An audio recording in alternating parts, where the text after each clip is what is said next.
Brace yourself for unprecedented epicness, because today I'm going to reveal the epic Pokemon statues on eBay in 2017. Without further ado, without further procrastination, without further delay, let's delve into the nitty-gritty. Let's dabble into this. As you can unequivocally see, a cornucopia of Pokemon statues are listed on eBay. You have the opportunity to procure them at any moment. The question is, do they warrant their hefty, staggering, exorbitant premium prices that they command? In my objective opinion, they do. This Gengar action figure is astonishing.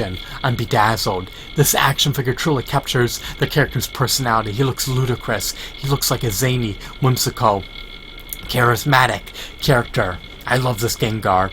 I love that he has hypnotic beams or blasts protruding out of his mouth. He looks sinister. He looks cunning, conniving, and diabolical, to say the least. Moving on, we have this Mewtwo statue. Sure, it may stand slightly over 4 inches tall, but oh boy, does it have merit. The details are superb. This statue is just eminently refined. I love his sculpt. I love his hues. I love his shadings. I love his base. It captures the neutral personality of Mewtwo. Moving on, you have the statue of Lucario. He looks like he's poised for battle. He looks like a true stoic warrior. Lucario is a valiant, noble character.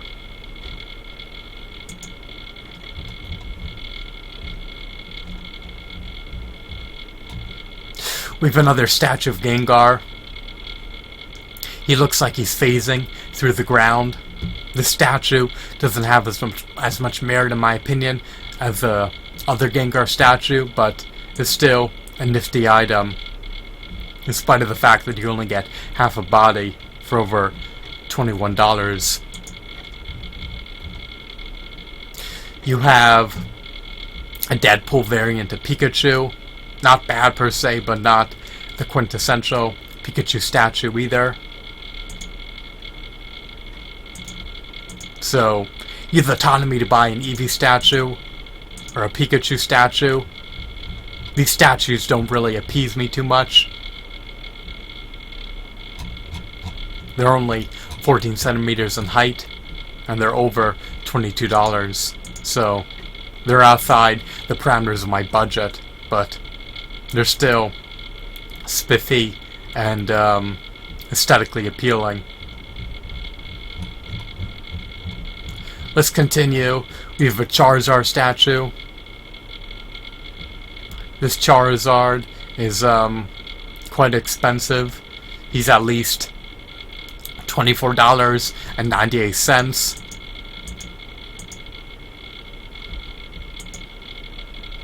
His plastic flames are now scorching hot.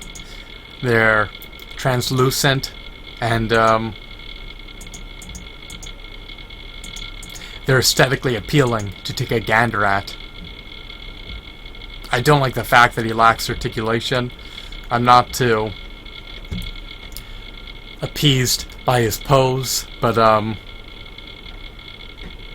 guess I can cope with the situation at hand and accept the statue for a lower price if it was offered for $10 or less. The statue does have some height, it has some bulk, but it just doesn't warrant the price in my opinion. So let's move on. I would have preferred if the head were oriented outwards rather than oriented upwards. So it's an awkward pose, but it's a classic, nostalgic, iconic Charizard pose that we all grew up with if we were born in the 1990s. Next we have Team Rocket figures. That's not a bad statue if you love the notorious Team Rocket, but I've seen better. You have a Meow statue. Again, it's a bit small, just like the Pikachu and Eevee statue, but still has merit if you're an avid devout Pokemon fan. You have a legendary bird statue of Articuno, who's the ice-type legendary bird. The statue is incredible. The artistry of the statue is just mind-boggling. It's ineffably epic.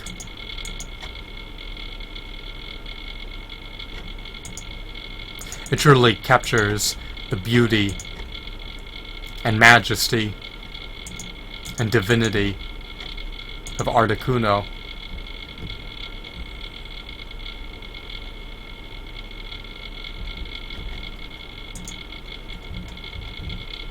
We have a Venusaur figurine, followed by more Charizard statues.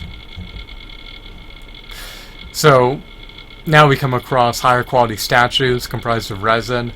We have one of Bulbasaur and one of Cyndaquil, as well as one of Squirtle. I love to get my hands on this Bulbasaur statue, but it's too expensive at $50, so I can't afford to splurge on any of these statues. I'd love to procure the Celebi statue in the future, but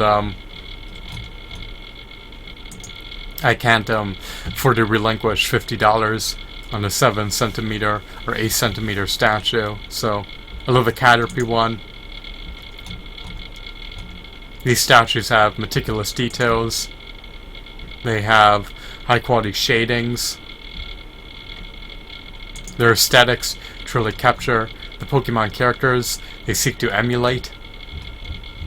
So they're definitely incredible. I also love the Psyduck statue. Psyduck looks irate and livid. He looks like he's about to unleash his confusion attack and devastate his adversaries. So these are excellent statues. They're stupendous, they're stellar, they're meritorious, but they're just too expensive.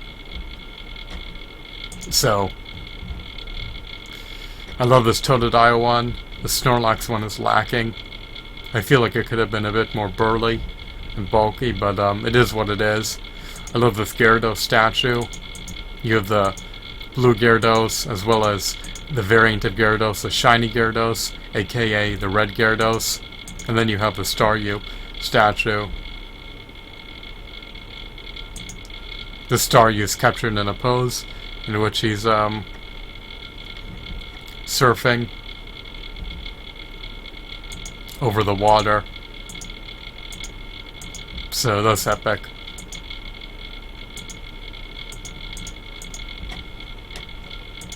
I'm not too crazy about the translucent red water that Gyarados is stationed above. I would have preferred if it was blue. It would have been a nice contrast with the red.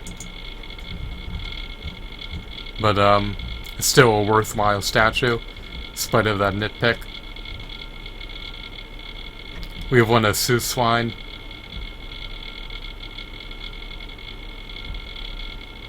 Or Soon. I think it's Swine. I apologize if I mispronounced it, but we have one of the legendary dog. So we also have another statue of a legendary dog. The prices are just too high. We have one of the Ninetales, but if these prices were to plunge and plummet, I would concede to buying them. But for now, I need to desist from buying them. They're too expensive, and I don't have any room for them either, so it's unfortunate. Dismay has ensued. I would love to procure these statues in the pending future, but at the moment, it's not a viability. They're too expensive.